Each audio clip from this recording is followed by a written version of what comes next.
नमस्ते, नमस्कार, आदाब और जय हिंद, भारत माता की जय। वंदे मातरम, वंदे मातरम, वंदे मातरम। मैं गुरु रहमान अदम्य आदि गुरुकुल से सब इंस्पेक्टर के टेस्ट को लेकर आपके सामने आया और आपको पता चल गया होगा कि चिरपुटिया बम, परमाणु बम, एटम बम, यूट्यूब बम ने किस तरह से लोगों को, हमारे छात्र छात्राओं को बाधित किया था। इसलिए किसी भी तरह से मैं तमाम लोगों से, बेटियों और बेटों से यह अनुरोध कर रहा हूं कि कोई भी बनी बनाई मटेरियल, जिस तरह जंक फूड लिवर के लिए हानिकारक है, उस तरह बनी बनाई मटेरियल आपको आपके भविष्य के लिए हानिकारक है। इसलिए एनसीईआरटी एक बार जरूर देख लीजिएगा और बाकी अन्य चीज को। और प्रतियोगिता दर्पण 1 साल का पूरा गहनतम से, जैसे लव लेटर पढ़ा जाता है, एक लव लेटर को 5-5 बार, 10-10 बार, 15-15 बार याद पढ़ता है आदमी, जब जब याद आता है तब तक।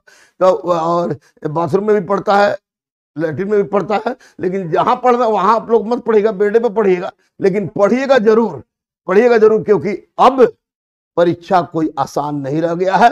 क्योंकि अब आरक्षण पास कराने या न कराने का कोई मुद्दा नहीं रह गया है, क्योंकि बेटियां, बेटे, backward forward, SC ST, Hindu मुस्लिम, मियां टियां, ओल्ड ढोल, सब का एक ही लक्ष्य रह गया है, पढ़ाई पढ़ाई पढ़ाई। और याद रखिए मेरे दोस्तों कि सब इंस्पेक्टर के लिए हम लोग किसी भी परिस्थिति में 180 टारगेट लेके चलेंगे, 80 टारगेट लेके चलेंगे। और बीपीएससी के लिए किसी भी परिस्थिति में 120 टारगेट लेके चलेंगे, क्योंकि जब पढ़ाई की आंधी बहुत तेज चलती है तो अच्छे अच्छे बरगद कबर जाते हैं, जैसा कि 67 में हुआ। बजरंगबली साक्षी हैं और तमाम बच्चे अभी जो बैठे हुए भी हैं, और बहुत सारे बच्चे से आप पता भी लगाइए कि किस तरह गहराई से पढ़ने वाले हमारी बेटियां और बेटों ने रिजल्ट को क्रैक किया है। तो वैसी परिस्थिति में आप भी हो जाइए तैयार, हम हैं तैयार, आप हैं तैयार। जब दोनों हैं तैयार तो फिर कौन रोक देगा यार के साथ। मैं गुरु रहमान आज आपके सामने हिस्ट्री लेकर आया हूं, तब तक के लिए देखिए, चारू दाड़ो उड़ो उड़ो उड़ो, जिस स्थल के लास्ट में उड़ो लगे, उड़ो चानू दाड़ो, मोहन जोदड़ो, जुड़ेड़ जोदड़ो। पूछेगा चौथा कौन गुरु जी? तो चौथा नहीं है बेटा जी, बेटी जी। तो उड़ो लगे वह सिंधु में हो, सिंधु नदी पर होगा, सिंधु नदी पर होगा, और आपको पाकिस्तान में होगा। कोटदी जी ये सिंध में है, फजल अहमद खान ने खुदाई कराई थी।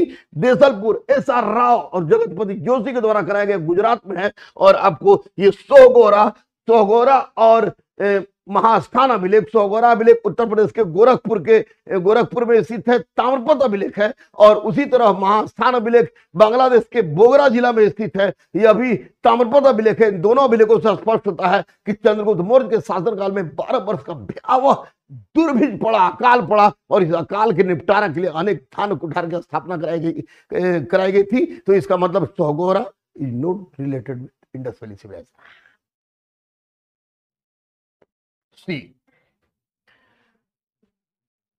सिंधु घाटी सभ्यता के संदर्भ में निम्नलिखित कथनों पर विचार कीजिए। यह प्रमुखतः लौकिक सभ्यता थी तथा उसमें धार्मिक तत्व थे। मातृदेवी हो, पशुपति महादेव हो, लिंग योनि हो, पीपल के वृक्ष की पूजा हो, नाग की पूजा हो, स्वास्तिक का पूजा हो, बत्तख की पूजा हो, कुबड़ वाला और कुबड़ रहित सांड की पूजा हो, धार्मिक तत्व थे। लेकिन किसी भी स्थल से मंदिर का नाम मिलना पुरोहितों के वर्चस्व को नहीं दर्शाता है। तो ये सही है। उस काल में भारत लोग कपास का वस्त्र पहनते थे। आप जानते हैं कि सिंधु घाटी सभ्यता वाले कपास उपजाने वाले प्रथम लोग थे, इसके लिए विज्ञानियों ने टिंडोन कहकर संबोधित किया है। इसका मतलब 1 और 2 दोनों सही है।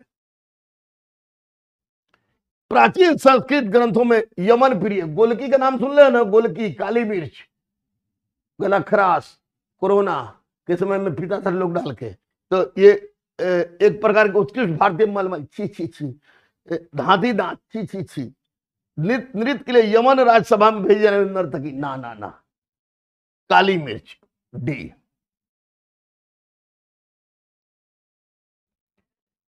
भारतीय इतिहास के संदर्भ में निम्नलिखित युग्मों पर विचार कीजिए। ऐतिहासिक व्यक्ति किस रूप में जाने गए? आर्यदेव जैन विद्वान था, दिगनाग बौद्ध विद्वान था, नाथ सॉरी था नहीं भैया, थे। आर्यदेव जैन विद्वान थे, दिगनाग बौद्ध विद्वान थे, नाथ मुनि वैष्णव विद्वान थे। उपरोक्त सभी है, उपरोक्त सभी विल बी करेक्ट आंसर। निम्नलिखित में कौन सी वह ब्रह्मवादी थी जिसने कुछ वेदों की रचना की थी? तो आपको पता है कि जो महिला जीवन भर अविवाहित रहकर पढ़ते रहती थी उनको ब्रह्मवादिनी कहा जाता था। और जो महिला जीवन भर अविवाहित रहती थी लेकिन पढ़ाई लिखाई से मतलब नहीं था, वे अमाजू कहलाती थी। और जो महिला कन्या विवाह होने तक पढ़ती रहती थी वह सदयोद्धा कहलाती थी। लेकिन अब वो जमाना गया, अब लड़की पढ़ रही है तो इसलिए कि नौकरी मिल जाए। इसका मतलब कि ब्रह्मवादी कौन थी? तो ये आपको होगी कुछ वेदों की रचना की लोपामुद्रा गार्गी, याज्ञवल्क्य गार्गी और मैत्रेयी याज्ञवल्क्य की पत्नी थी। और याज्ञवल्क्य ने स्पष्ट रूप से कहा था इसको गार्गी को कि ज्यादा मत बोलो नहीं तो सिर तोड़ देंगे। और ये हर पुरुष की आदत होती है, जब पत्नी से हारने लगता है तो चिल्लाता है जोर से। लेकिन एकमात्र मैं हूं जो डर से भाग जाता हूं अपने रूम में। आगे तुगलकाबाद किला, लोधी गार्डन, कुतुब मीनार और फतेहपुर सीकरी। तो याद रखिएगा, सबसे पहले कुतुब मीनार, इसका निर्माण प्रारंभ किया था ख्वाजा बख्तियार काकी की स्मृति में कुतुबुद्दीन ऐबक ने। लेकिन 1210 में घोड़ा से यानी चौगान खेलते हुए घोड़ा से गिर जाने की मृत्यु के पश्चात इसको पूरा कराया इल्तुतमिश ने। और जब इस पर बिजली गिर गई तो मरम्मत कराया फिरोज शाह तुगलक ने। और इसके 5वें मंजिल का निर्माण करवाया सिकंदर लोदी ने। और यही कारण है कि कुतुब मीनार पर इन चारों सुल्तानों का नाम अंकित है, कुतुबुद्दीन ऐबक, इल्तुतमिश, फिरोज शाह तुगलक और सिकंदर लोदी। उसके बाद आपको होगा कुतुब मीनार के पश्चात होगा आपको तुगलकाबाद का किला जो कि गयासुद्दीन तुगलक ने बनाया था। और तब होगा तब होगा आपको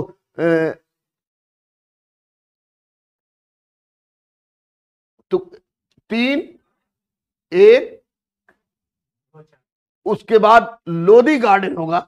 लोधी गार्डन बनाया था तुमको बकलोल लोधी ने, जिसको बहलोल लोधी शाब्दिक अर्थ में कहा जाता है। और फतेहपुर सीकरी अकबर हुआ, अमीदा बानो के हस्बैंड। पहला ना बी।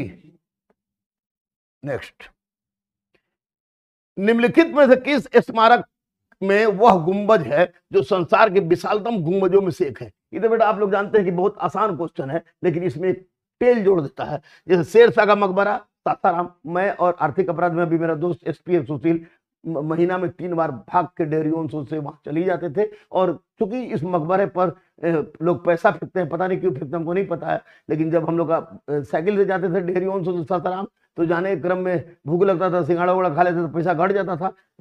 तो हम लोग सीधे शेरशाह रोजा जाते थे। और सुशील जो थे वो मुजाबिर जो मजार पर था, मुजाबिर का तो उसको बाद में फुसलाए रहते थे। 4-5 को हम 5 टकिया उसमें से उठा के पॉकेट में रख लेते थे और पॉकेट में रख के बाद सिनेमा भी देख लेते थे, फिर आने के समय में सिंगाड़े भी खा लेते थे। तो ये नहीं होगा। जामा मस्जिद दिल्ली शाहजहां ने बनवाया। इसमें स्थित मोती मस्जिद का निर्माण औरंगजेब ने करवाया। और गयासुद्दीन तुगलक का मकबरा दिल्ली में, ये भी गयासुद्दीन तुगलक के द्वारा पूरा बनवाना शुरू किया गया था। मोहम्मद तुगलक पूरा कराया, लेकिन आंसर मारेगा गयासुद्दीन तुगलक। गोल गुंबज बीजापुर, आदिल शाह। यह कब्र है, मजार है, इसको मस्जिद मत मार दीजिएगा, यह कब्र है। नेक्स्ट,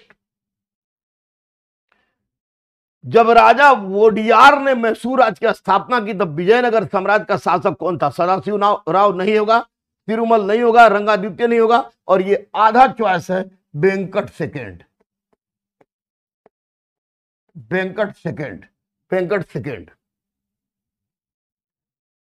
निम्नलिखित में कौन सा युग में सही सुमेलित है? गुरु अमरदास, पीरी मुरीदी, मीरी और पीरी मुरीदी। सिख धर्म में क्या मतलब है? मियाँ की चीज है, नहीं होगा। गुरु अर्जुन देव आदि ग्रंथ, ये सही है। गुरु रामदास दले खालसा गलत है। दले खालसा की स्थापना किसने की थी? गुरु गोविंद सिंह ने। और गुरु गोविंद सिंह मंजी नहीं, मंजी मतलब आपको हो गया हरगोविंद के द्वारा, इसका मतलब हो गया कि 9 का 2।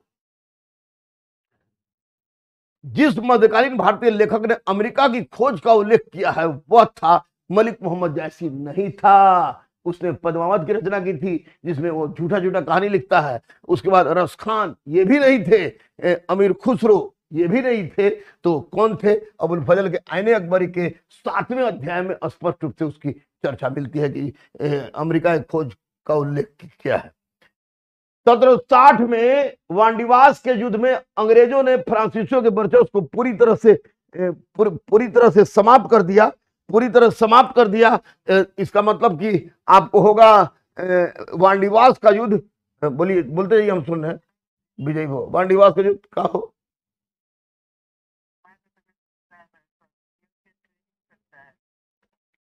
अच्छा, हम थोड़ी देर बात कर रहे हैं, तबीयत खराब है, क्या हुआ है?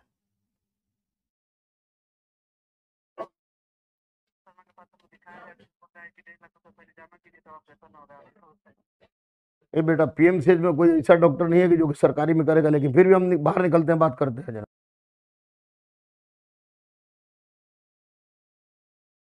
गरीब, एक बात सुन ले बेटा, तू लोग ऑफिसर बनने जा रहा है, जैसे बीपीसी सब टोटल यूपीसी बीपीसी और दरोगा लोग, कि गरीब की आयु कम होती है क्योंकि पैसा कम होता है, और अमीर को कुछ दिन के लिए बढ़ाया जा सकता है पैसा के बल पर। ब्रिटिश शासन के दौरान भारत में उद्योगों का कोई स्वतंत्र विकास नहीं हुआ। इसका क्या कारण था? उद्योगों का अभाव, विदेशी पूंजी की कमी, प्राकृतिक संसाधनों की कमी। तो हम जानते हैं कि प्राकृतिक संसाधनों से हम लोग भरपूर थे, उद्योग और विदेशी पूंजी की कमी, विदेशी यहाँ पूंजी क्यों इन्वेस्ट करेगा, और धनिक वर्ग द्वारा भू संपत्ति में निवेश करने की तरजीह दिया जाना। अगर तरजीह देते तो डेवलप होता ही, इसका मतलब कि उद्योगों का अभाव। जनजातीय लोगों के संबंध में आदिवासी शब्द का प्रयोग सबसे पहले ठक्कर बापा ने किया था। ठक्कर बापा ने किया था, आदिवासी शब्द का प्रयोग सबसे पहले ठक्कर बापा ने किया था।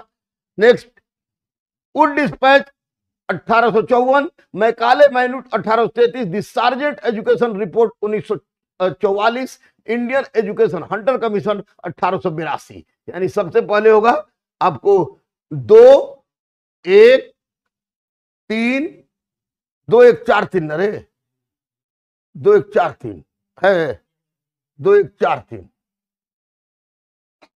निम्नलिखित में कौन सा एक क्षेत्र 1857 के विद्रोह से प्रभावित नहीं था? झांसी,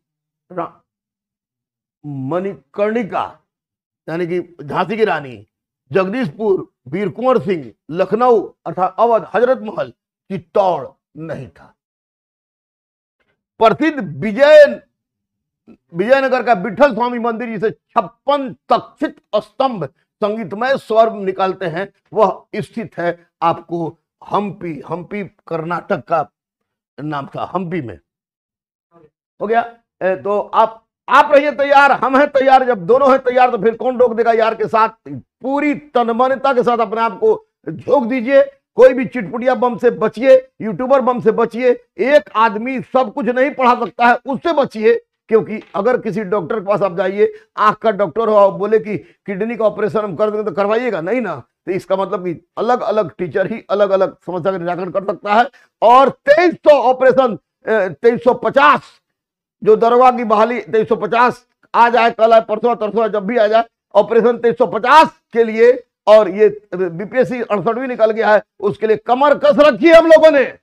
और जब हम लोगों ने कमर कस रखी है तो ये सर्वविदित है कि वर्दी बोले तो गुरु रहमान की अवधारणा कभी धूमिल नहीं होने देंगे जब तक जीवित रहेंगे। तो इसलिए आप चिंता मत कीजिएगा, मैं हूं आपके साथ, यानी कि पूरे बजरंग बली आपके साथ है, क्योंकि हमारे अनन्य देव बजरंग बली हैं। और जब अनन्य देव आपके साथ है तो निश्चित रूप से कोई रोक नहीं सकता है। हम होंगे कामयाब, हम होंगे कामयाब, हम होंगे कामयाब। 2440 निकलेंगे, 2213 जाएंगे, 2213 निकलेंगे तो 2350 जाएगा राजगीर में। राजगीर में आपके पद कदमों की टॉप की आवाज से राजगीर इंतजार कर रहा था। तो लेते हैं ब्रेक। मैं गुरु Rahman, I love you, love you, love you. जय हिंद।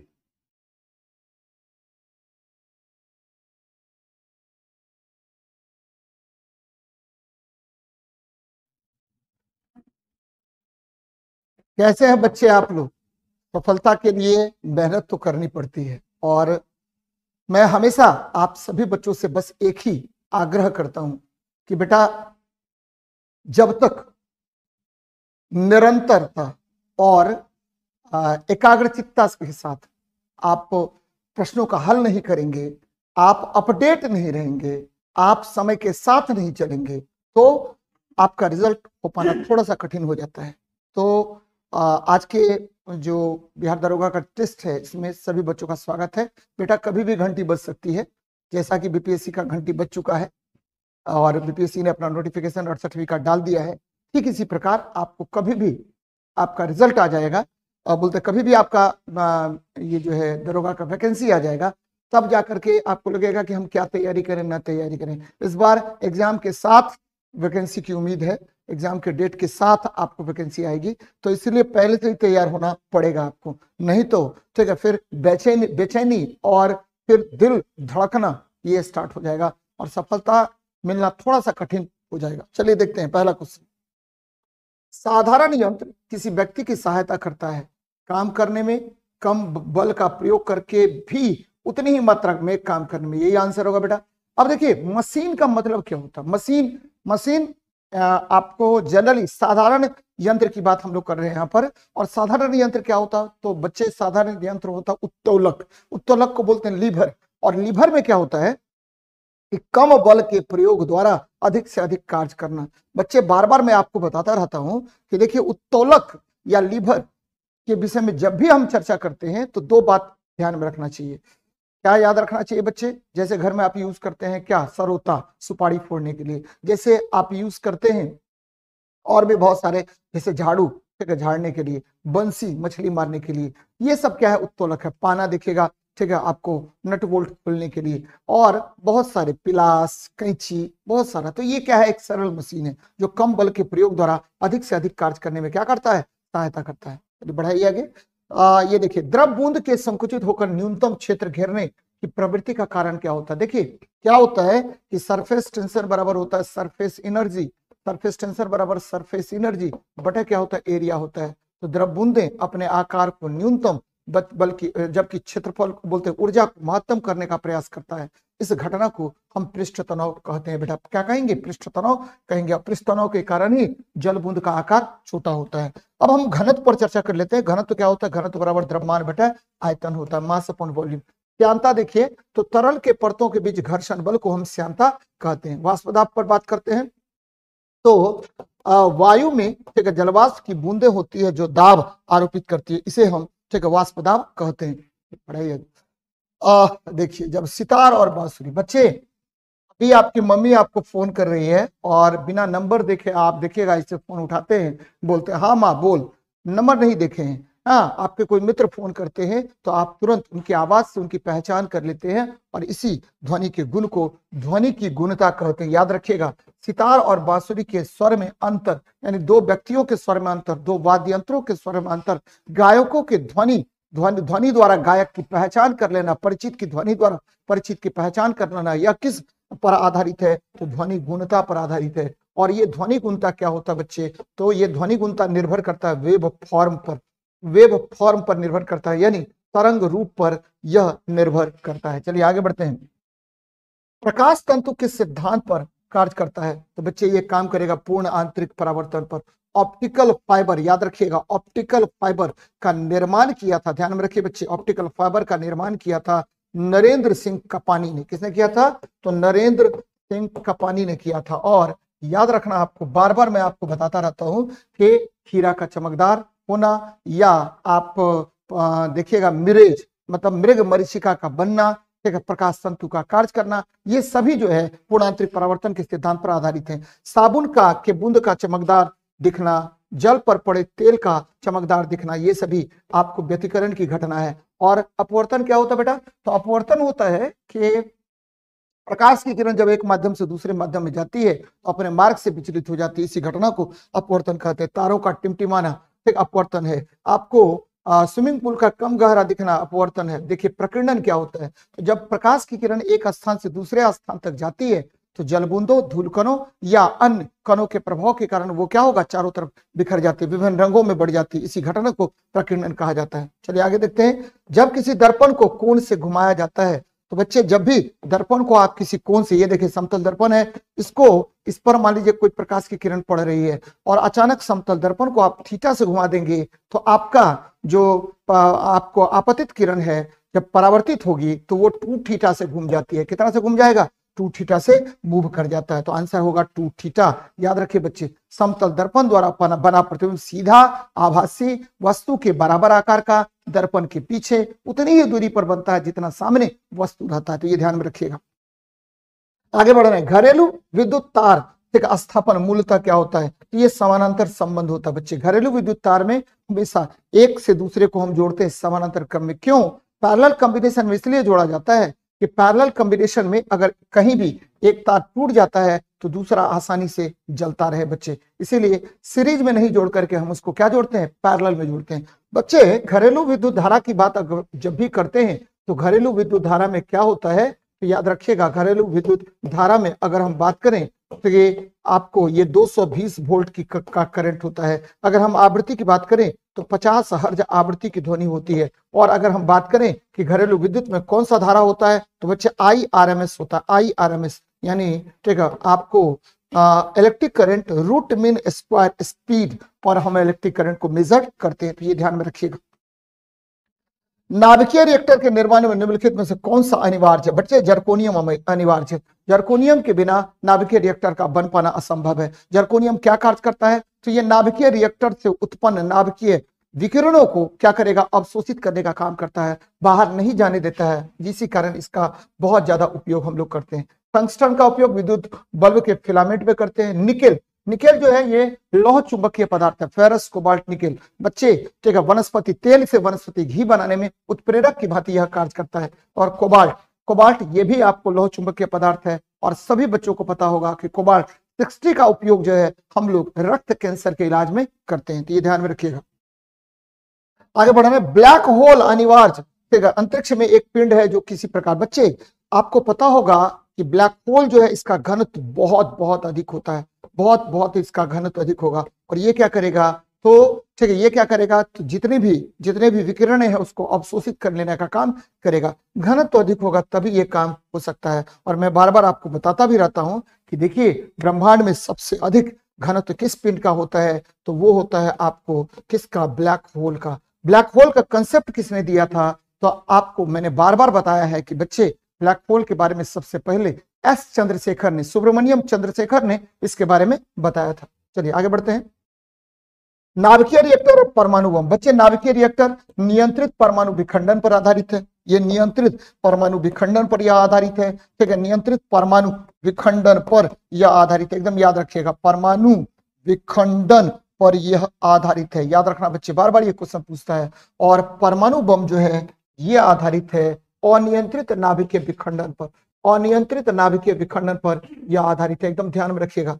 तो देख लेते हैं, नाभिकीय रिएक्टर में श्रृंखला अभिक्रिया नियंत्रित होती है, ये सही है बच्चे, ठीक है, नाभिकीय रिएक्टर में कोई श्रृंखला, गलत बात है, ठीक है, नाभिकीय रिएक्टर में श्रृंखला अभिक्रिया नियंत्रित में गलत बात है, परमाणु बम में कोई गलत बात है। आपको आंसर हो जाएगा बी नंबर, क्या होगा, बी नंबर आंसर होगा। चलिए देखते हैं अच्छे से आगे। निम्नलिखित पदार्थ युग्म में कौन सा टॉर्चलाइट विद्युत क्षरक तेवर आदि में लेख, बच्चे आजकल जो है ना ये तो दिया हुआ गड़बड़ है, निकेल कैडमियम आजकल हम, ठीक है, ऐसे आंसर इसका यही होगा, निकेल और कैडमियम होगा, आजकल बंद कर दिया गया है, भारत सरकार के द्वारा इस पर बैंड लगा दिया गया है, निकेल और कैडमियम के बैटरी का प्रयोग नहीं करते, पुराना क्वेश्चन है, इसीलिए निकेल और कैडमियम यहाँ मार सकते हैं आप, ठीक है, कि आपको सेवर में टॉर्चलाइट विद्युत क्षरक आदि साधनों में सामान्यतः प्रयुक्त तो आवेश बैटरियों में इलेक्ट्रोड के रूप में किसका काम करते हैं, तो निकेल और कैडमियम। लेकिन वास्तविक रूप से बैटरी में किसका प्रयोग होता है, तो लिथियम आयन बैटरी का प्रयोग करते हैं, लिथियम आयन बैटरी, याद रखना बच्चे, लिथियम आयन बैटरी का हम लोग प्रयोग करते हैं, बहुत इंपॉर्टेंट है, बार बार आपसे पूछेगा कौन सा बैटरी, तो लिथियम आयन बैटरी का प्रयोग करते हैं। चलिए आगे देखते हैं, निम्नलिखित में से कौन सा पौधा के लिए अनिवार्य सूक्ष्म पोषक तत्व है, बच्चे आपको अगर बात करें हम, ठीक है, पोषक तत्व के विषय में, तो पोषक तत्व को दो भाग में बांट दीजिए, पोषक तत्व को दो भाग में बांट दीजिए, ठीक है, और ये पोषक तत्व कौन कौन है, तो देख लेते हैं कौन कौन है बच्चे। पोषक तत्व में आपको दो भाग में बांट देते हैं पोषक तत्व को, एक बांट देते सूक्ष्म और दूसरा बांट देते बृहद। सूक्ष्म में आ जाएगा कौन, तो बच्चे सूक्ष्म में बहुत सारा आता है, बृहद दो तरह के तत्व होते हैं पौधों के लिए आवश्यक, ये देखिए कार्बन, हाइड्रोजन, ठीक है, ऑक्सीजन, नाइट्रोजन, फास्फोरस, पोटेशियम, ठीक है, कैल्शियम, मैग्नीशियम और सल्फर। ये देखिए ये क्या हुआ, 3 3 6 3 9, ये हो गया आपको बृहद पोषक तत्व। और कौन कौन होगा, तो बोरोन, ध्यान दीजिएगा, मोलिब्डेनम, हाँ ये देखिए मैग्नीज, फिर देखिए ठीक है आपको फेरस, उसके बाद कोबाल्ट, उसके बाद ठीक है फेरस कोबाल्ट, फिर क्या हुआ जिंक, ठीक है, उसके बाद आ जाइए कॉपर, कॉपर ये देखिए बेटा कितना, 1 2 3 4 5 6 7 हो गया, कॉपर हो गया, और एक निकेल भी ले लीजिए। तो इतना तत्व जो है वह अनिवार्य तत्व है। तो यहाँ देखिए अनिवार्य सूक्ष्म पोषक तत्व नहीं है बोल रहा है, नहीं है, तो नहीं कौन होगा, अनिवार्य सूक्ष्म पोषक तत्व नहीं है, अनिवार्य सूक्ष्म पोषक तत्व नहीं है, तो सोडियम किसी भी अर्थ में तत्व में नहीं आएगा, बाकी सब आ जाएगा। देख लीजिए इसमें सब आ गया, ठीक है, बोरोन, मोलिब्डेनम, मैग्नीज सब आ जाएगा, बोरोन, जस्ता, तांबा, तो बोरोन है ही, जस्ता है ही, और तांबा है ही। बच्चे कौन नहीं आएगा, सोडियम नहीं आएगा। निम्नलिखित बुलेट प्रूफ पदार्थ बनाने में पॉलीकार्बोनेट्स का यूज करते हैं, किसका यूज करते हैं, पॉलीकार्बोनेट्स का यूज करते हैं। बच्चे पॉलीकार्बोनेट जो होता है वो कांच के रेशों का बना होता है, और ये बहुत मजबूत होता है, और यह अंदर नहीं जाने देगा किसी भी पदार्थ को। पीवीसी, इससे पाइप का निर्माण होता है। और ठीक है, पॉलीएथिलीन, बच्चे एथिलीन का बहुलक है, प्लास्टिक बैग बनाने में इसका यूज करते हैं हम लोग। आगे बढ़ते हैं, ठीक है। खानों में अधिकांश विस्फोट, ठीक है, होता है क्यों, देखिए ऑक्सीजन जब किससे, तो ऑक्सीजन के साथ हाइड्रोजन के मिश्रण से गलत है, हवा के साथ जो मीथेन के मिश्रण से क्या होगा, आपका खान में विस्फोट होता है। देखिए मीथेन मतलब मार्स गैस, और जब यह आपको हवा से मिश्रित होता है तो तीव्र विस्फोट होता है। आगे बढ़ते हैं, निम्नलिखित में से कौन सा ईंधन, ठीक है, निम्नतम पर्यावरण प्रदूषण उत्पन्न करता है। बच्चे हाइड्रोजन न्यूनतम पर्यावरण प्रदूषण उत्पन्न करेगा, क्योंकि हाइड्रोजन जब हवा में जलेगा तो ये क्या बनाएगा, जल का निर्माण करता है। बेटा किसका निर्माण करेगा, जल का निर्माण करेगा, इसीलिए यह हानिकारक नहीं होता है।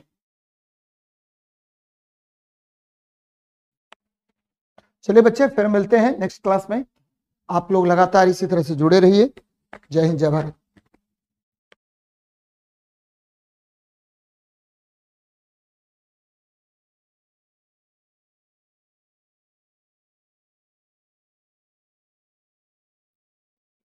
चलिए गुड आफ्टरनून सबसे पहले आप लोग को। और आज बिहार दरोगा का 31वां क्वेश्चन देखिए क्या कह रहा है, निम्नलिखित में से कौन सा एक भारत का राष्ट्रीय जलीय जीव है। देखिए बहुत अच्छा प्रश्न है, और इसका नाम है गंगा डॉल्फिन। गंगा डॉल्फिन देखिए ये मेनली रूप से जो है गंगा में पाई जाती है, शांत स्वभाव का एक जलीय जीव है, और यह स्वच्छ पानी में रहने वाला जीव है, इसलिए आंसर हो जाएगा आपका सी नंबर। जबकि ऑलवी रिडले टर्टल जो है कछुआ, ये मेनली रूप से आपको मिलता है भीतर कणिका में, लेकिन इसका जो मेन जगह है वो है पैसिफिक ओशियन, प्रशांत महासागर। तो याद रखिएगा आंसर आपका हो जाएगा सी। नेक्स्ट आगे, निम्नलिखित में से किस एक जीव की कुछ प्रजातियां कवकों के कृषक के रूप में जानी जाती है। तो कवकों के कृषकों के रूप में चींटी को माना जाता है, ठीक है, याद रखिएगा। कॉकरोच में ये भी आर्थ्रोपोडा ग्रुप का जीव है, केकड़ा भी आर्थ्रोपोडा है, मकड़ी भी आर्थ्रोपोडा है, चींटी भी आर्थ्रोपोडा है, बट आंसर ये होगा, ठीक है। केकड़ा जो होता है ये पानी में रहता है, कॉकरोच जो है अंधेरे स्थान में रहता है, मकड़ी जाल बनाकर रहता है, ठीक है, इस चीज को याद रखना है, आंसर ए नंबर। आगे चलिए, भारत में निम्नलिखित में से किस एक महत्वपूर्ण विशेषता के रूप में विस्तारित उत्पादक दायित्व आरेख किया गया है। ये ई अपशिष्ट प्रबंधन नियम 2011। ई अपशिष्ट का मतलब होता है वैसा कचरा, इलेक्ट्रॉनिक कचरा जो पारिस्थितिक तंत्र के लिए खतरे से संबंधित हो, ठीक है। तो इसके निपटारा के लिए याद रखना है, एक नियम बनाया गया 2011 में, इसलिए आंसर हो जाएगा आपका सी नंबर। यदि किसी पौधे के विशिष्ट जाति को वन सुरक्षा अधिनियम 1972 के अनुसूची ही में रखा गया है, तो इसका तात्पर्य क्या है। तो इसका तात्पर्य है कि यहां पे दिया गया है कि उस पौधे की खेती करने के लिए लाइसेंस की आवश्यकता है। उस पौधे की खेती के लिए किसकी आवश्यकता है, लाइसेंस का। क्योंकि देखिए कोई भी अवैध तरीके से अगर आप काम करते हैं, ठीक है, तो कानूनन जो है वो जुर्म है, इसलिए सरकार से आपको परमिशन लेना पड़ता है। जैसे हथियार रखना जो है ये क्या है, गैर कानूनी है, ठीक है, लेकिन आप सरकार से अगर अनुमति लेते हैं तो आपको सरकार लाइसेंस मुहैया कराती है, तब जाके आप रख सकते हैं, क्योंकि सरकार के, ठीक है, सूची में है कि आप हथियार रख रहे हैं। तो आंसर आपका ए नंबर होगा। नेक्स्ट आगे बढ़िए, नेक्स्ट आगे बढ़ेंगे। अधिकांश मरुस्थलीय पादप रात्रि में पुष्पित होते हैं, क्योंकि मरुस्थलीय कीट रात्रि के समय क्या होते हैं, सक्रिय होते हैं। और मरुस्थल में उगने वाला जो पौधा होता है उसको हम लोग जीरोफाइटिक प्लांट कहते हैं। क्या कहते हैं? जीरोफाइटिक प्लांट कहते हैं। नेक्स्ट क्वेश्चन, चलिए आगे बढ़िए। विश्व के कुछ भागों में विद्यमान महामारी पशु एथलीट फुट एंड माउथ रोग जो होता है किससे होता है? तो ये होता है वायरस से होता है। ठीक है, याद रखिएगा, एथलीट फुट एंड माउथ रोग। और एथलीट फुट जो होता है वो कवक के द्वारा होता है। किसके द्वारा होता है? कवक के द्वारा होता है। जबकि प्रोटोजोआ के कारण जो होता है मलेरिया होता है, स्कर्वी होता है, सॉरी मलेरिया होता है, पायरिया होता है, स्लीपिंग सिकनेस होता है, ये सभी प्रोटोजोआ के कारण होता है। जीवाणु के कारण जो बीमारी होता है जिसमें टेटनस है, टाइफाइड है, टीबी है, ये सब बीमारी बैक्टीरिया से होता है। वायरस से बीमारी बहुत सारा बीमारी है, जैसे पोलियो है, स्वाइन फ्लू है, बर्ड फ्लू है, कोरोना है, एड्स है, ये सभी बीमारी होता है वायरस से। ठीक है, तो आंसर हम लोग करेंगे, आप लोग का आंसर क्या हो जाएगा? आंसर हो जाएगा डी। निम्नलिखित में से एक संगमणि है, कौन है? तो याद रखिएगा, संगमणि होता है वालरस। ठीक है, आंसर वालरस करेंगे। सील एक प्रकार का क्या है? एक प्रकार का मछली जैसा है, लेकिन ये एक स्तनधारी जीव है। नेक्स्ट आगे बढ़िए। एकमात्र सर्प जो घोंसला बनाता है ये है मादा नागराज। याद रखिएगा, जो घोंसला बनाता है घोंसले में रहता है। जनरली जो है सांप बिल के अंदर होता है या किसी के स्थान पर वो जाके रहता है। ठीक है, तो इसलिए मादा नागराज होगा। नेक्स्ट, प्रक्रमित कोशिका मृत्यु की कोशिका और आणविक नियंत्रण को क्या कहते हैं? तो इसको कहते हैं एप्टोसिस कहा जाता है। क्या कहते हैं? एप्टोसिस कहते हैं। Answer A number. Next 85,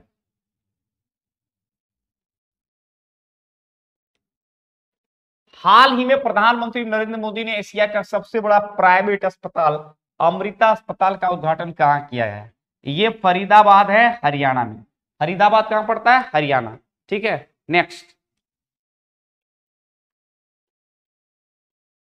परवाज market linkage योजना भारत के किस केंद्र शासित प्रदेश द्वारा शुरू किया गया है? जम्मू कश्मीर, खास करके मार्केट के कनेक्टिविटी को बढ़ाने के लिए। ठीक है, ये योजना लागू किया गया है केंद्र शासित प्रदेश जम्मू कश्मीर, क्योंकि वहां पे थोड़ा सा कनेक्टिविटी क्या है, दिक्कत होता है, क्योंकि पहाड़ी एरिया, पर्वतीय एरिया है, बर्फीली एरिया है, इस कारण तो ये योजना लागू किया गया जम्मू एंड कश्मीर में। नेक्स्ट आगे बढ़ेंगे हम लोग। भारत के पहले स्वदेश निर्मित विमान वाहक पोत का नाम क्या है? INS विक्रांत, जो कोची के तट से क्या किया गया था? इसे जलातावरण किया गया था, इसलिए आंसर हो जाएगा INS विक्रांत। मोदी जी इसको उद्घाटन किए थे। आगे बढ़िए। नेक्स्ट, U20 विश्व कप चैंपियनशिप में भारत कुश्ती में कुल कितने पदक जीते हैं? तो याद रखिएगा, टोटल पदक है 16। टोटल पदक कितना है? 16। ठीक है, नेक्स्ट, द्विवार्षिक युद्ध अभ्यास पिंच ब्लैक किस देश में आयोजित किया गया है? तो ये किया गया है आपका ऑस्ट्रेलिया में। पिंच जो ब्लैक है अभ्यास, वो कहां आयोजित किया गया?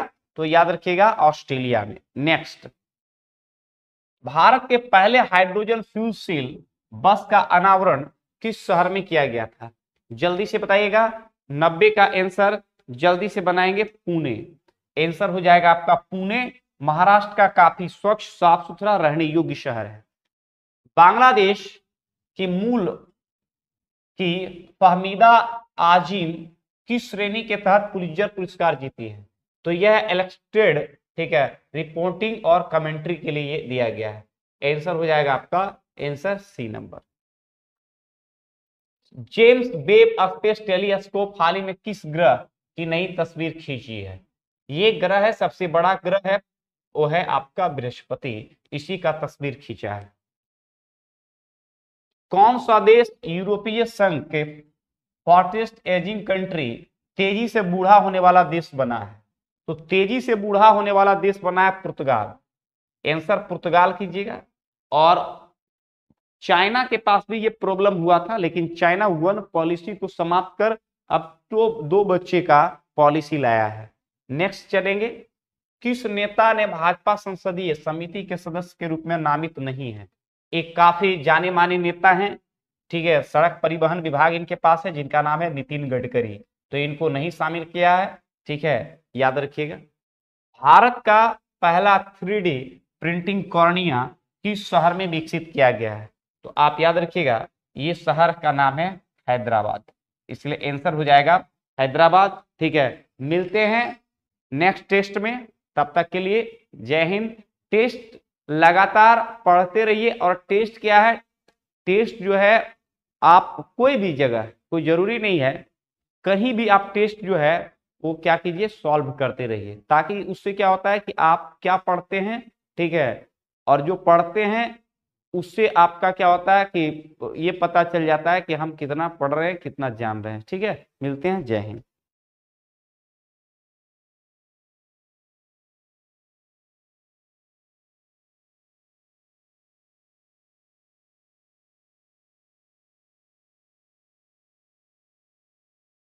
शुरू किया जाएगा ज्योग्राफी से कुछ महत्वपूर्ण सवाल। देखिए 40 नंबर में पहला सवाल आपका है कि निम्नलिखित युग्मों में से कौन सही सुमेलित है। देखिए भाई, इसमें वन और राज्य संबंधित पूछ रहा है। देखिए टीक, टीक का संबंध जम्मू कश्मीर से नहीं है, देवदार का संबंध भी मध्य प्रदेश से नहीं है, चंदन का संबंध केरल से नहीं है। अब सुंदरी, देखिए सुंदरी जो पौधा मिलता है ना, वो सुंदरी पौधा मिलता है, एक विशेष डेल्टा है गंगा और ब्रह्मपुत्रा का, तो गंगा और ब्रह्मपुत्रा के डेल्टा में याद रखिएगा विशेष प्रकार के वन मिलते हैं जिन्हें सुंदरी कहते हैं, और इसी सुंदरी के नाम पर इस डेल्टा का नाम पड़ गया, याद रखिएगा, सुंदरवन डेल्टा। कौन डेल्टा? सुंदरवन डेल्टा। तो सुंदरवन डेल्टा का संबंध कहां से है? पश्चिम बंगाल से है, और यहीं पर एक वन पाया जाता है, कौन सा? सुंदरी वन। तो सुंदरी वन का संबंध कहां से है? पश्चिम बंगाल से। अब देखिए देवदार की बात की जा रही, देखिए देवदार जो है ना, देवदार के अलावे एक वनस्पति है चीड़ और एक है पाइन। देखिए ये सारे वन जो है ना मिलता है जम्मू कश्मीर में। कहां मिलता है? जम्मू कश्मीर में। तो देवदार, चीड़ और पाइन का संबंध कहां से है? आपके जम्मू कश्मीर से। अब देखिए चंदन की अगर बात की जाएगी तो चंदन सबसे ज्यादा कर्नाटक में मिलता है। कहां मिलता है? कर्नाटक में। कौन सा? चंदन। तो इसका सही आंसर डी नंबर होगा। नेक्स्ट कहता है कि भारत के कुछ भागों में यात्रा करते हुए आप देखेंगे कि कहीं कहीं लाल मिट्टी पाई जाती है। मिट्टी के इस रंग का प्रमुख कारण क्या है? देखिए प्रमुख कारण है फेरिक ऑक्साइड। ये फेरिक ऑक्साइड क्या है? तो फेरिक ऑक्साइड याद रखिएगा कि Fe, लोहा जब याद रखेंगे ऑक्सीजन से अभिक्रिया करेगा, तो लोहा ऑक्सीजन से अभिक्रिया करेगा, क्या बनेगा? Ferric oxide. और रंग कैसा देगा? लाल।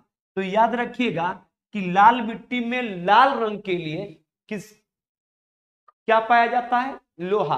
तो लोहे की बहुलता के कारण लाल मिट्टी का रंग कैसा होता है? लाल होता है। नेक्स्ट, भारत में काली कपास मृदा की रचना निम्नलिखित में से किसके अवक्षयन से होता है? बहुत अच्छा सवाल है कि कहता है कि काली मिट्टी का निर्माण किसके कारण होता है?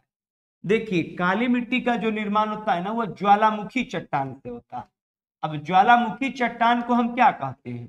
लावा चट्टान। लावा चट्टान का एक अन्य नाम है बेसाल्ट चट्टान। तो बेसाल्ट चट्टान या लावा चट्टान के टूटने के फलस्वरूप कौन मिट्टी का निर्माण होता है? काली मिट्टी। तो काली मिट्टी या याद रखेंगे बेसाल्ट मिट्टी, काली मिट्टी या कपासी मिट्टी का निर्माण लावा चट्टान या बेसाल्ट चट्टान के टूटने के फलस्वरूप होता है। आंसर क्या होगा? B number. नेक्स्ट, निम्नलिखित खनिजों पर विचार कीजिए। निम्नलिखित खनिजों पर विचार कीजिए। भारत में उपरोक्त में से कौन सा आधिकारिक रूप से नामित है? देखिए आधिकारिक रूप से जो नामित है ना, वो है बेंटोमाइट, बेंटोनाइट और कायनाइट। तो बेंटोनाइट और कायनाइट ये आधिकारिक रूप से नामित खनिज है, इसलिए लेकर इसका सही आंसर होगा 1 और 3। भारतीय उपमहाद्वीप पर ग्रीष्म ऋतु में उच्च ताप और निम्न दाब हिंद महासागर से वायु का कर्षण करते हैं, जिसके कारण प्रवाहित होती है। देखिए मोटे तौर पर ध्यान रखेंगे, उच्च तापमान होगा तो प्रेशर लो होगा, जिसके कारण भारत में दक्षिण, याद रखिएगा, दक्षिण पश्चिम मानसून का अट्रैक्शन होगा। किसका अट्रैक्शन होगा? दक्षिणी पश्चिमी मानसून। तो दक्षिणी पश्चिमी मानसून का अट्रैक्शन किसके कारण होगा? जब उत्तर भारत में मई और जून के समय, याद रखेंगे, भीषण गर्मी पड़ता है, जिसके कारण एक स्थानीय हवाएं चलती हैं लू, जो अति गर्म और शुष्क होती हैं, ये पवनें ऊपर उठती हैं, जिसके कारण टेम्परेचर हाई तो होता है लेकिन प्रेशर लो होता है। लो प्रेशर के कारण ही, याद रखेंगे, हिंद महासागर की हवाएं अट्रैक्ट होती है, आकर्षित होती है, और जन्म होता है मानसून का, और दक्षिण पश्चिम मानसून के रूप में भारत में प्रवेश करता है। तो इसका सही आंसर आपका होगा बी नंबर। नेक्स्ट, प्रायद्वीप भारत में पूर्व दिशा में बहने वाली नदियों का उत्तर से दक्षिण दिशा में सही क्रम बताइए। देखिए मोटे तौर पर याद रखेंगे, पहली स्वर्ण रेखा महानदी कृष्णा, सॉरी देखिए यहां पर ये नहीं होगा। देखिए पहले स्वर्ण रेखा होगा, फिर महानदी, गोदावरी, कृष्णा, पेन्नार, कावेरी और बेगई। ये उत्तर से, याद रखिएगा, दक्षिण दिशा में नदियों का सही क्रम है। तो नदियों का सही क्रम याद रखेंगे, सबसे ऊपर कौन है? स्वर्ण रेखा उत्तर से, फिर महानदी, फिर गोदावरी, फिर कृष्णा, पेन्नार, कावेरी और बेगई। आंसर क्या होगा? ए नंबर। नेक्स्ट, निम्नलिखित युग्मों पर विचार कीजिए। देखिए नामचा बरवा जो है, कहता है कि उपरोक्त युग्मों में से कौन सा सही सुमेलित है? नामचा बरवा, नामचा बरवा, नंदा देवी, नौकरे, कौन कथन सही है? तो देखिए नामचा बरवा गढ़वाल हिमालय का भाग नहीं है, गलत है। नंदा देवी कुमायूं हिमालय का भाग है, बिल्कुल सही है। नौकरेक सिक्किम हिमालय का नहीं है। आंसर क्या हो जाएगा? केवल 2।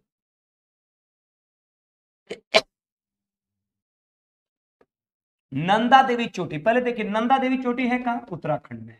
कौन सी? नंदा देवी। कहता है किस हिमालय का भाग है? आसाम हिमालय, कुमायूं हिमालय, नेपाल हिमालय, पंजाब हिमालय। देखिए कमेंट करके भी बता सकते हैं। तो नंदा हिमालय, नंदा देवी है कुमायूं हिमालय का। अब कुमायूं हिमालय का संबंध कहां से? तो कुमायूं हिमालय का संबंध है उत्तराखंड से।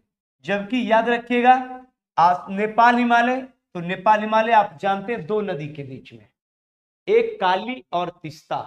काली और तीस्ता नदी के बीच के हिमालय को क्या कहते हैं? नेपाल। जबकि आसाम हिमालय तीस्ता नदी से लेकर ब्रह्मपुत्र नदी, और पंजाब हिमालय सिंधु नदी से लेकर सतलज नदी के बीच के हिमालय को क्या कहते हैं? तो पंजाब या कश्मीर हिमालय। नेक्स्ट, सिक्किम से गुजरने वाला अक्षांश निम्नलिखित में से किस एक राज्य से होकर गुजरेगा? देखिए सिक्किम से जो अक्षांश गुजरेगा ना, वो टच करेगा राजस्थान। किसको टच करेगा? राजस्थान को। ये ऑक्सफोर्ड मैप जब आप देखेंगे तो वहां पर पॉलिटिकल मैप में आपको दिखाई देगा कि जो अक्षांश सिक्किम से गुजरता है वही आपको राजस्थान से गुजरता है। नेक्स्ट, तेल की अत्यधिक संभावना युक्त रवा अपतट खंड कहां पर है? देखिए अपतट में सबसे ज्यादा तेल जो है पेट्रोलियम गोदावरी और कृष्णा के क्षेत्र में निकलता है। तो सबसे ज्यादा पेट्रोलियम का क्षेत्र कौन सा? तो कृष्णा और गोदावरी, ये याद रखेंगे अपतटीय क्षेत्र। जबकि भारत में सबसे पहले तेल का निष्कर्षण डिगबोई में हुआ। भारत में तेल जो है मुंबई हाई से निकाला जाता है, जो महाराष्ट्र में है। इसके अलावे अंकलेश्वर गुजरात में है, कोयली, कलोल, ये सारे गुजरात के अंदर है। नुमालीगढ़, नहरकटिया और याद रखेंगे डिगबोई, इसका संबंध आसाम से है। नेक्स्ट, गोल्डन हाइट्स के नाम से जाने जाने वाला क्षेत्र निम्नलिखित में से किसके संबंधित घटनाओं के संदर्भ में यदा कदा समाचारों में आता है? तो ये याद रखेंगे, ये आपका है मध्य पूर्व मिडिल ईस्ट क्षेत्र में। नेक्स्ट,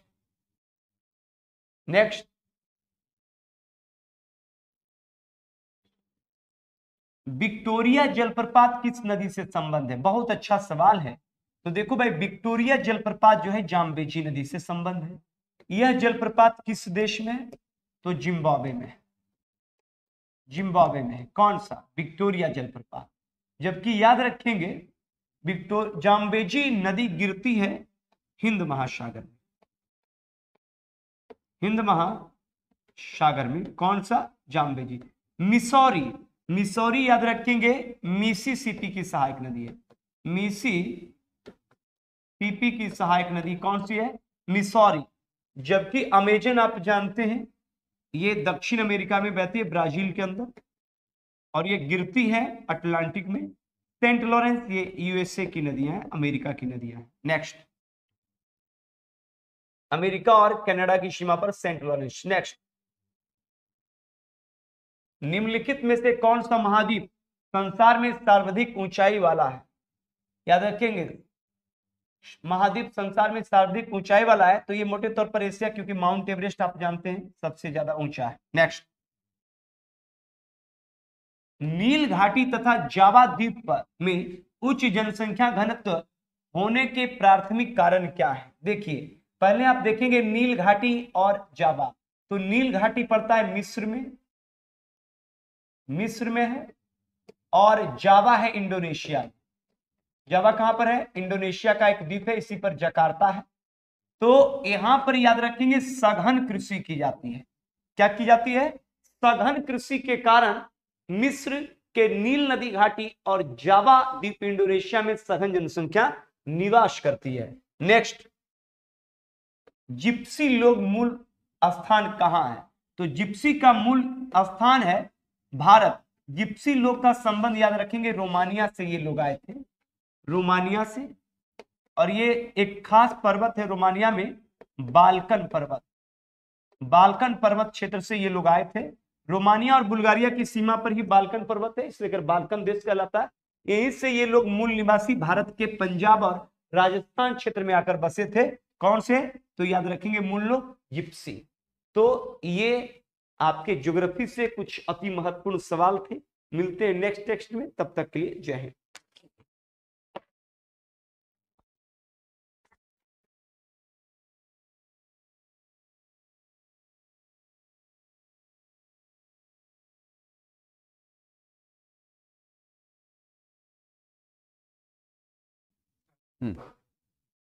नमस्कार दोस्तों, सारे क्वेश्चन तो आप लोग बना लिए होंगे। अब चलिए इस मुद्दे पर डिस्कशन करने आते हैं। संविधान के अंतर्गत भारतीय लोकतंत्र के आदर्श को हम कहां तक देख सकते हैं?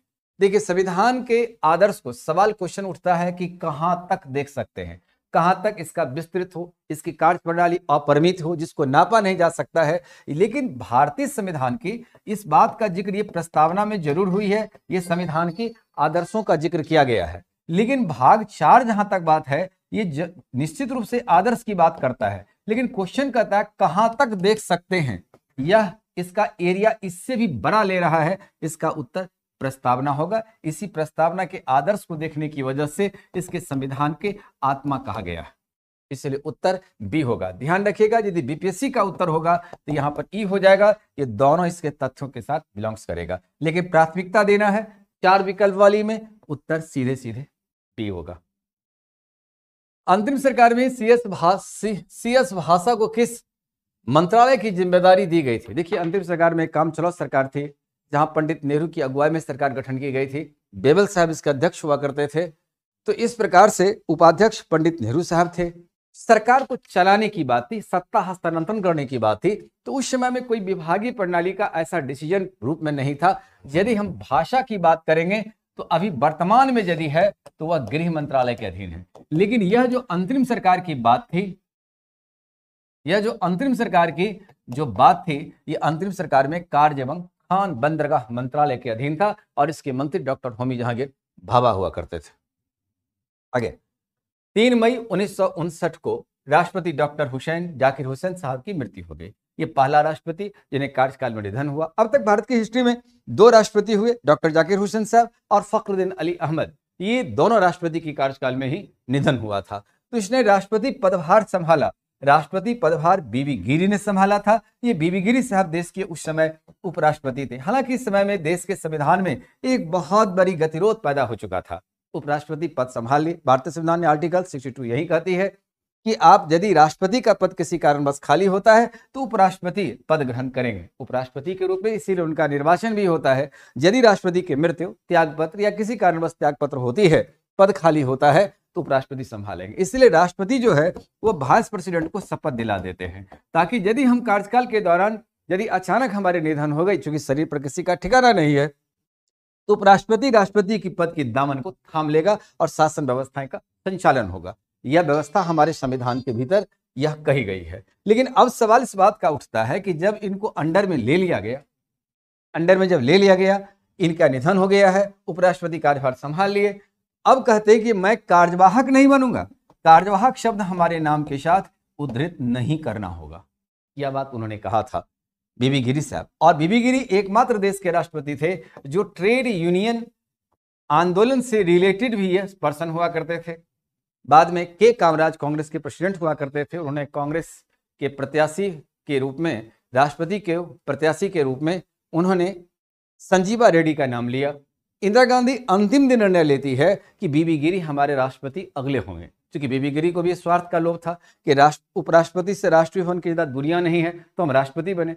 तो इस स्थिति में ऐसा हुआ कि अब पीएमओ में इसकी बैठक होती है, संविधान के एक्सपर्ट का इसमें निर्णय आती है। निर्णय में कहा गया कि उपराष्ट्रपति अपने कार्यालय जाएं, वहां से रेजोल्यूशन तैयार करें, बीबी गिरी साहब राष्ट्रपति के चेयर पर छोड़ दें, उनकी अंतरात्मा पर त्याग पत्र स्वीकार कर ली जाएगी। यही बात हुआ तो बीबी गिरी साहब इस पदभार को संभाले थे।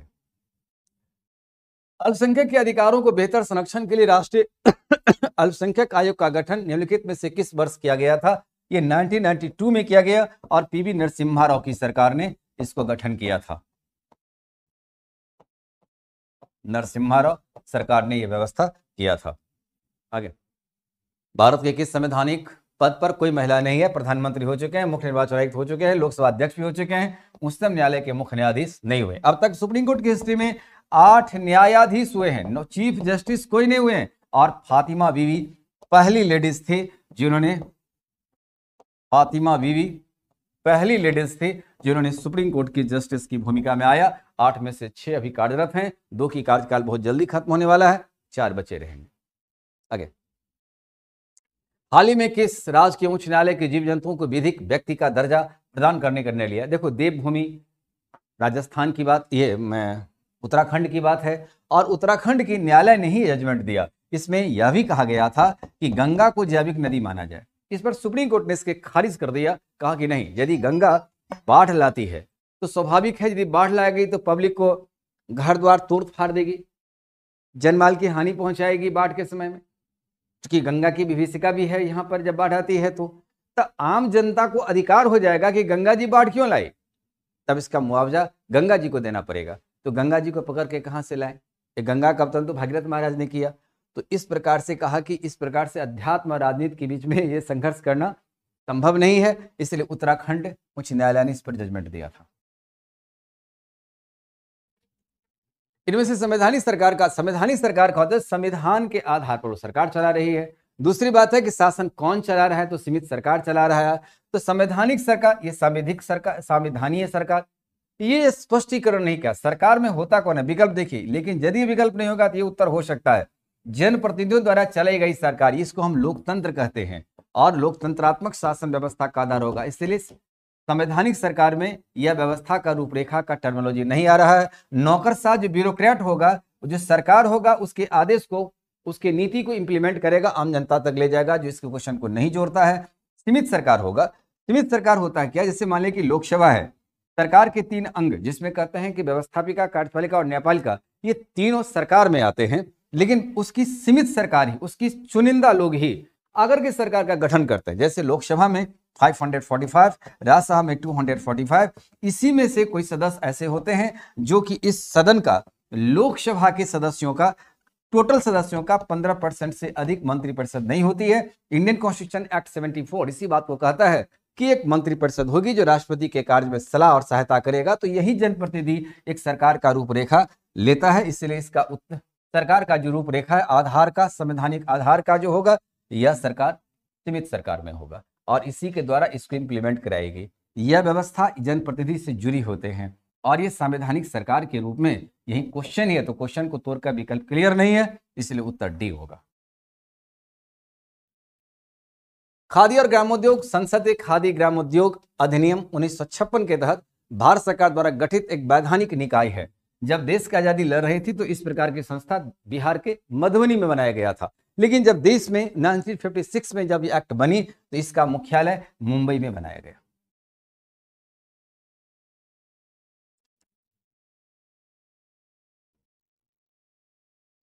क्या कर दिया, सिमट दिया।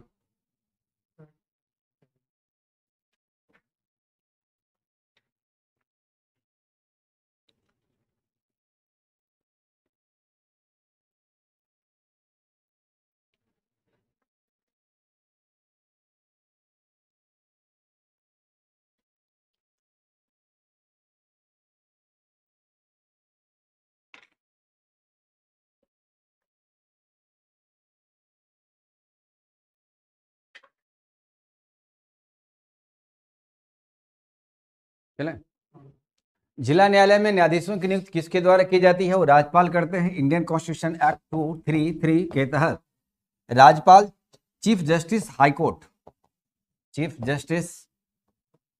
हाईकोर्ट के द्वारा परामर्श पर ये करते हैं, इसलिए उत्तर डी। इनमें से कौन राज्य के नीति सिद्धांतों में शामिल नहीं है? मद्य निषेध एक्ट 47 डीपीएसपी के भीतर शामिल है। समान कार्य समान वेतन एक्ट 39 डीपीएसपी में शामिल है। काम का अधिकार एक्ट 39 समान कार्य समान वेतन।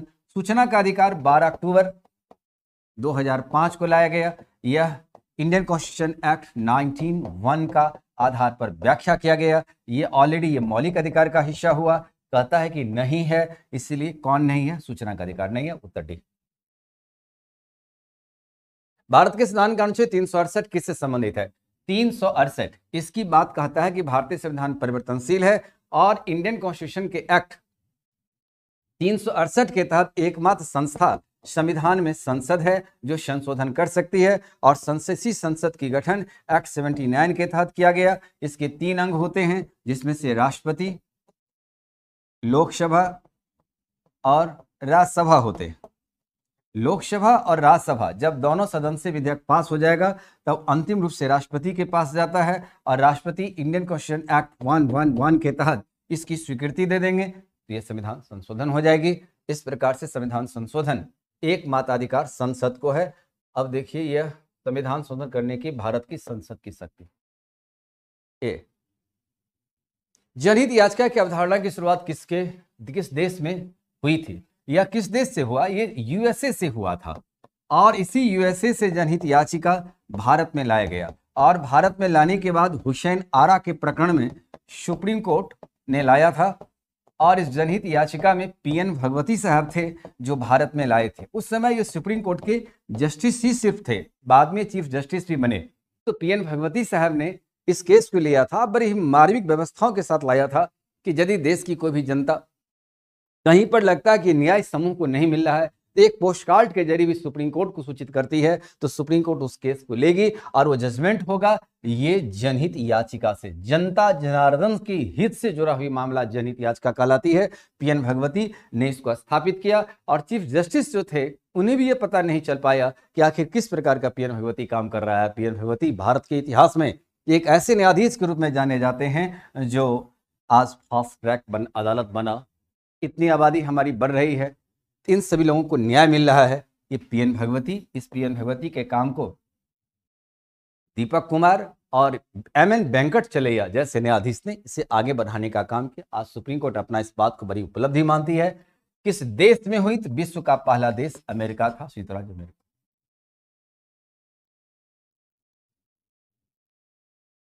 दो या दो से अधिक राज्यों या संघीय प्रदेश के लिए एक सामान्य उच्च न्यायालय की स्थापना किया जा सकता है। देखो, यदि 2 या 2 से अधिक राज्य अर्थात उस राज्य के लिए उच्च न्यायालय होगी, संसद तय करेगा। संसद किसी उच्च न्यायालय का, यानी सीधा समझो संसद का अधिकार है कि यह किसी उच्च न्यायालय का, हाईकोर्ट का अधिकार क्षेत्र का वृद्धि करवा सकता है, न्यायाधीशों की संख्या को नियुक्ति करवा सकता है, अधिकार वृद्धि कर सकता है, न्यायालय का अधिकार क्षेत्र को वृद्धि करेगा। दूसरी बात है कि न्यायाधीशों की संख्या बढ़ा सकता है।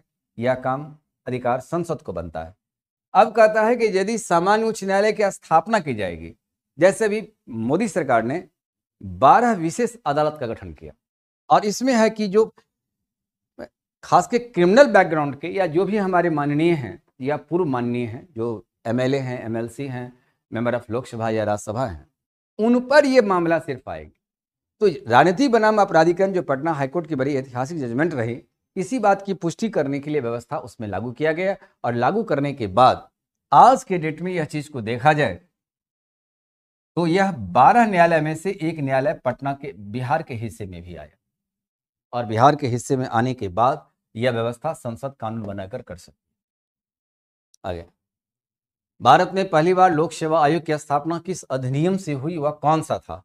बिहार में पब्लिक सर्विस कमीशन का जो गठन है एक्ट 1919 एक्ट के तहत हुआ, और 1919 का एक्ट 1921 में लागू हुआ। विधि आयोग ने सुझाव दिया 1924 में कि भारत में इसे लाया जाए, तब आकर के 1926 में इसको इंप्लीमेंट किया गया। 1935 में विशेष अधिकार और कार्य दिया गया। जब देश की संविधान बनी तो एक्ट 312 के तहत राज्यसभा को उपस्थित और मतदान करने वाले सदस्य की 2/3 बहुमत से भारत में पब्लिक सर्विस कमीशन या स्टेट पब्लिक कमीशन गठन करने का अधिकार दिया गया।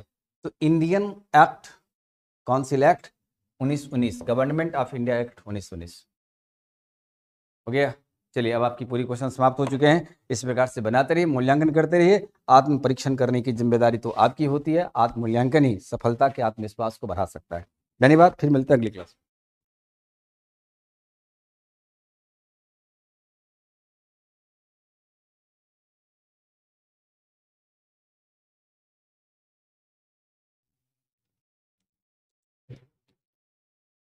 गुड आफ्टरनून स्टूडेंट्स, आप सभी लोगों का स्वागत करते हैं।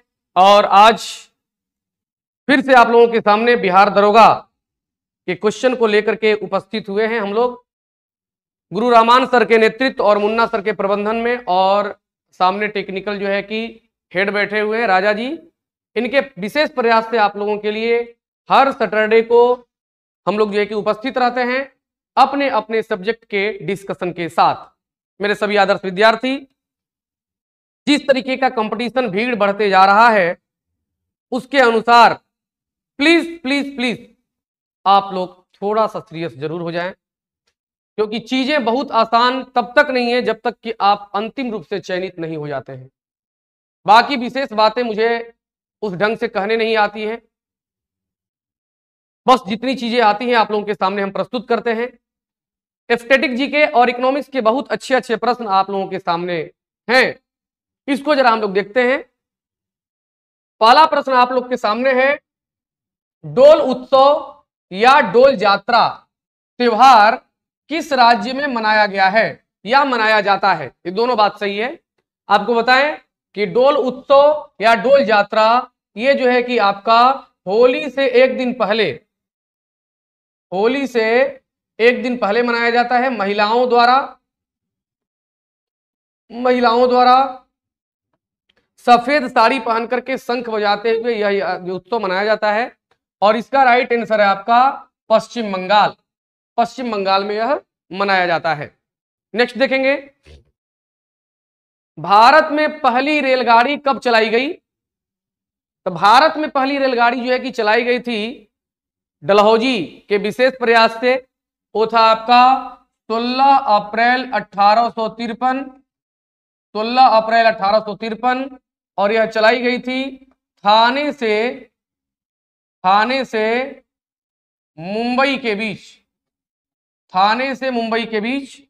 और इसका कुल जो दूरी था वो था आपका 34 किलोमीटर, 34 किलोमीटर। तो राइट आंसर आपका 1853। 71 नंबर क्वेश्चन है आपका, द कॉमनवेल्थ ऑफ क्रिकेट पुस्तक के लेखक कौन है? द कॉमनवेल्थ क्रिकेट पुस्तक के लेखक कौन है? तो इसमें आपका राइट आंसर है रामचंद्र गुहा। रामचंद्र गुहा जो है कि द कॉमनवेल्थ ऑफ क्रिकेट पुस्तक के लेखक हैं। नेक्स्ट यहां पर देखेंगे हम लोग, किस देश के गुप्तचर संगठन का नाम बॉस है? हालांकि बॉस नहीं है, BSS है, ब्यूरो ऑफ स्टेट सिक्योरिटी, ये है आपका दक्षिण अफ्रीका का, दक्षिण अफ्रीका का। जबकि आपका उसके बाद अमेरिका है, अमेरिका का CIA है, CIA। उसके बाद जापान है, जापान के जो है कि गुप्तचर संगठन का नाम है नैचो। उसके बाद जो है कि रूस का जो है वो है federal security service, federal security service, federal security services. उसके बाद भारत का अगर बात करेंगे तो IB और रॉ है। तो राइट आंसर आपका दक्षिण अफ्रीका। नेक्स्ट देखेंगे,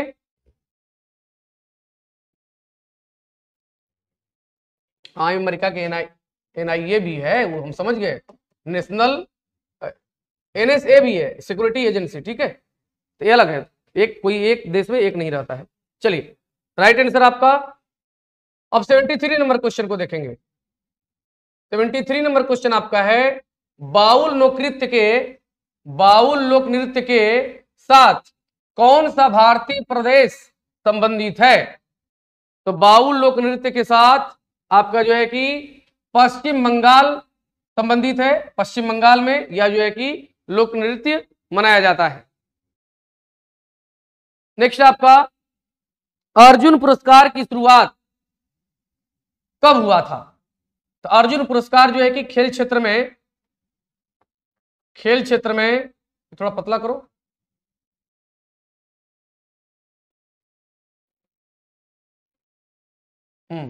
खेल क्षेत्र में दिया जाने वाला, इसकी स्थापना 1961 में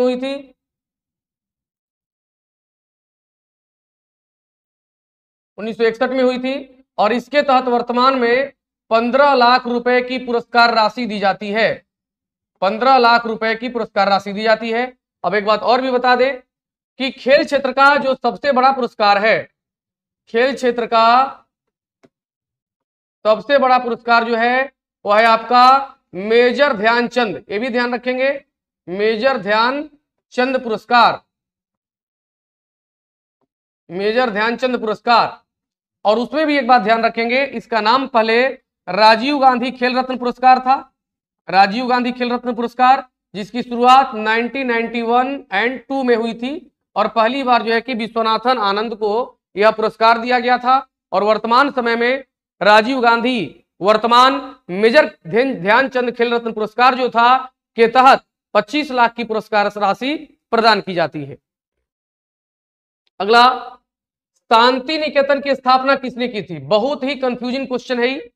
इसमें लगभग लोग जो है कि मारेंगे रविन्द्रनाथ टैगोर, लेकिन रविन्द्रनाथ टैगोर न कर करके और उनके जो है कि पिता द्वारा किया गया था शांति निकेतन की स्थापना देवेंद्रनाथ ठाकुर द्वारा 1863 ईस्वी में, 1863 ईस्वी में जो है कि देवेंद्रनाथ ठाकुर द्वारा शांति निकेतन स्थापित किया गया था।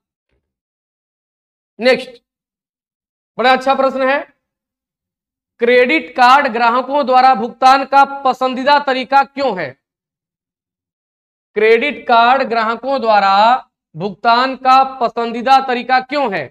पहला कह रहा है कि ग्राहक कभी खरीदकर बाद में भुगतान कर सकता है।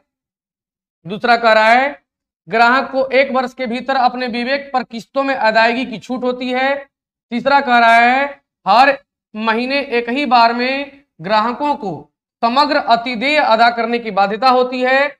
चौथा कह रहा है कभी भी खरीदने तथा कभी भी अदा करने की सुविधा होती है। देखिए आपका ए और डी दोनों ही आप समझेंगे कि आंसर तो एक भाषा लग रहा है, लेकिन आपको बता दें कि दोनों में कोई एक आंसर होगा, लेकिन इसमें कंफ्यूज किया गया है। यहां पर देखेंगे ग्राहक कभी खरीद कर बाद में भुगतान कर सकता है, यानी ये सुविधा के अनुसार उसको है।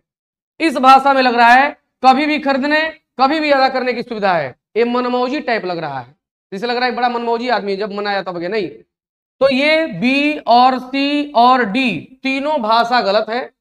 राइट आंसर आपका जो है कि होगा ए, ग्राहक कभी खरीद कर बाद में भुगतान कर सकता है। नेक्स्ट, देश के लिए राष्ट्रीय आय का पहला अनुमान किसने तैयार किया था?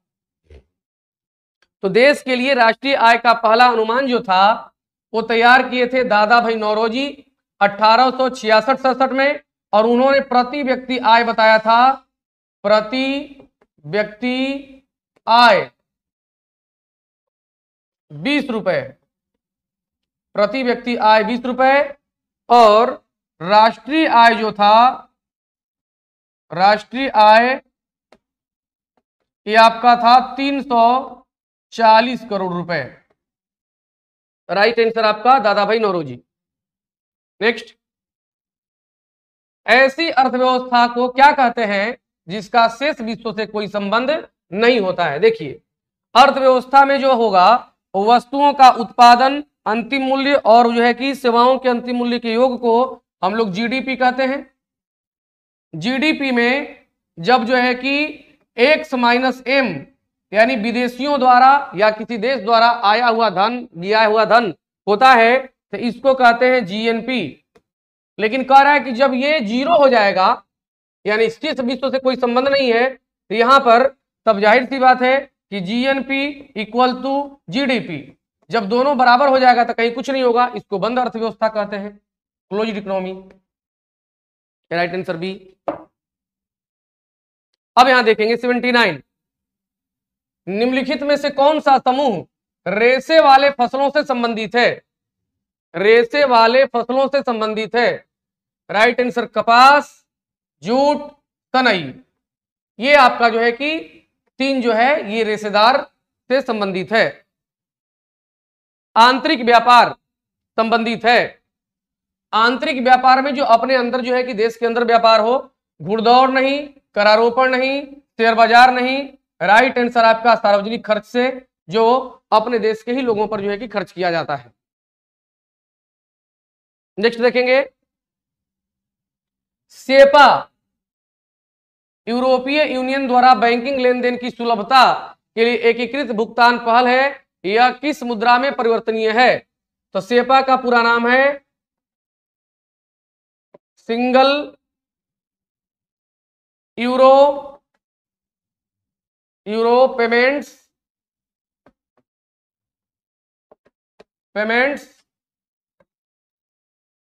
एरिया। राइट आंसर आपका यूरो, यानी यूरोपियन यूनियन से रिलेटेड जितने भी कंट्रीज हैं इनके लिए यह सुविधा जो है कि प्रदान की जाती है। किसी आपातकालीन स्थिति में जब अंतः बैंकीय तरलता पूर्ण रूप से खत्म हो जाए तब bank marginal standing facility MSF का उपयोग कर किससे उधार ले सकता है? तो जाहिर सी बात है इस तरीके का उधार रिजर्व बैंक आरबीआई को छोड़कर कोई दे ही नहीं सकता है। आरबीआई। नेक्स्ट कर रहा है मुद्रा बैंक का उद्देश्य। तो आपको बता दें, मुद्रा बैंक इसका पूरा नाम है micro units development refinance agency. ये जो है कि काम करता है सिडबी के तहत, और small industrial development bank of India के तहत मुद्रा बैंक चल रहा है। और इसके जो है कि तहत भारत में उद्यमिता विकास को प्रोत्साहित करने के लिए कहा गया है। भारत में उद्यमिता विकास को प्रोत्साहित करना। Right answer D. नेक्स्ट है आपका, भारत के 14वें उपराष्ट्रपति के रूप में किसे चुना गया है? तो यह है आपके जगदीप धनखड़, जो एनडीए के उम्मीदवार थे, जगदीप धनखड़। तो मेरे सभी आदर्श विद्यार्थी, ये था हम लोगों का स्टैटिक जीके और जो है कि इकोनॉमिक्स का पार्ट। बड़े अच्छे प्रश्न थे, बनने लायक थे, कंफ्यूजन भी था। ऐसे ही प्रश्न जो है कि आपको एग्जाम के नेचर से हमारे यहाँ यानी अपने गुरुकुल में सेट किया जाता है। तो आगे फिर जो है कि डिस्कशन आप लोग का इसी तरीके से चलता रहेगा। आप अपने ढंग से जो है कि तैयारी भी बढ़ाते रहेंगे, जितना भी हो सकेगा हम लोग गुरु जी के नेतृत्व में, मुन्ना सर के प्रबंधन में करते रहेंगे और फिर आप लोग इसका फायदा उठाते रहिए। बहुत बहुत धन्यवाद।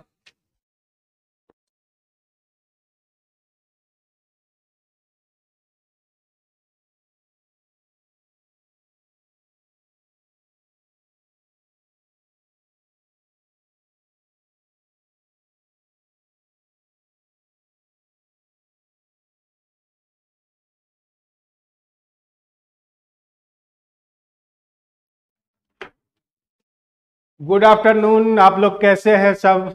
उम्मीद है कि आप लोग खैरियत होंगे। चलिए शुरू करते हैं। दरोगा का जो 5 क्वेश्चन है मैथ का 5 क्वेश्चन 5 मिनट को लेकर इसको कंप्लीट करते हैं।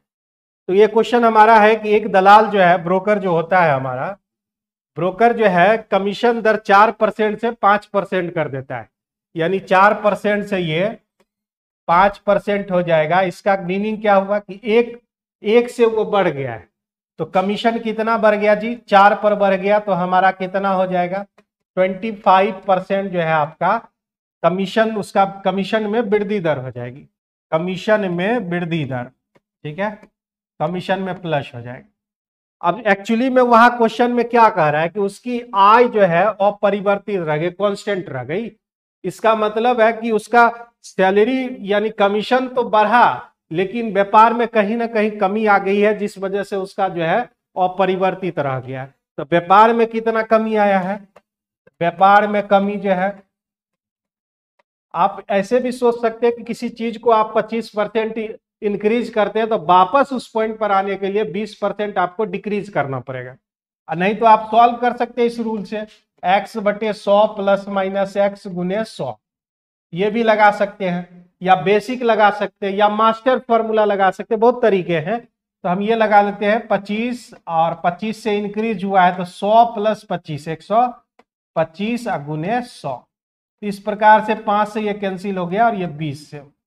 इसका मतलब है कि व्यापार में जो है 20% की कमी आ गई है। बढ़ते हैं अगले क्वेश्चन की तरफ। अगला क्वेश्चन हमारा है 97 नंबर क्वेश्चन। ध्यान से क्वेश्चन को पढ़ लेना है, बेसिक लगाएंगे और डिविएशन मेथड लगाएंगे। तो बेसिक रूल सबसे पहले लगाते हैं। 11 खिलाड़ी दे रखा है और औसत कितना 23, हम लिख सकते हैं 11 × 23। ये ओवरऑल टोटल 11 खिलाड़ियों का आयु का योग होगा। अब उसमें कहता है 3-3 खिलाड़ी दिए गए हैं, तो 3-3 खिलाड़ी, पहला 3 खिलाड़ी का कितना 21, दूसरे 3 खिलाड़ी का कितना, प्लस करते जाइए, दूसरे 3 खिलाड़ी का 24, तीसरे 3 खिलाड़ी का दे रखा है 26। अब यहाँ पे 9 खिलाड़ी हो गए, बचे कितने, तो बचे हमारे पास 2 खिलाड़ी। 2 खिलाड़ी में कौन कौन है, कप्तान और सबसे छोटा खिलाड़ी। और यहाँ पूछ रहा है कप्तान की औसत आयु कितनी होगी, तो मान लेते हैं कप्तान x साल का, और कप्तान और सबसे छोटे खिलाड़ी में 8 वर्ष का डिफरेंस है जी, x, तो ये हमारा आ जाएगा x - 8। ओवरऑल ये यहाँ पर पहले से दे रखा है 11 × 23। तो इस रूल से आप बेसिक इसको बना सकते हैं, और नहीं तो इस चीज को जो है डिविएशन के रूल से आप इसको फॉलो कर सकते हैं। डिविएशन रूल हम देखते हैं, डिविएशन रूल को आप किस प्रकार बनाएंगे। डिविएशन रूल इसको बोलते हैं, बहुत ही अच्छा मेथड होता है, और लगभग अप्रॉक्स जो है एवरेज का सारा क्वेश्चन इस पे डील हो जाते हैं। तो यहाँ 3 दिया हुआ है आदमी, यहाँ भी 3 और यहाँ भी 3। अब बचते हैं 2 आदमी, कप्तान और सबसे छोटा खिलाड़ी, और सबका एवरेज दे रखा है 23। 3 खिलाड़ी का 21, 3 खिलाड़ी का 24 और यह 26। अब आप जरा सोचिए, यहाँ 23 होना चाहिए एवरेज, ये डेविएशन मेथड है, ढंग से आप सीख लीजिए इसको। 23 होना चाहिए, हो गया 21।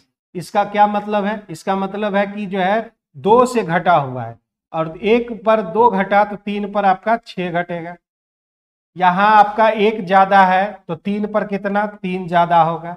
यहाँ आपका 3 ज्यादा है तो 3 पर कितना, 9 ज्यादा होगा। इसका मतलब है कि 6, 3, 9, तो आपका 6 से जो है आपका बढ़ गया है, 6 से आपका बढ़ गया। और एवरेज क्या कहता है कि एवरेज कहता है कि पैरेलल एकदम समतल जैसा होना चाहिए।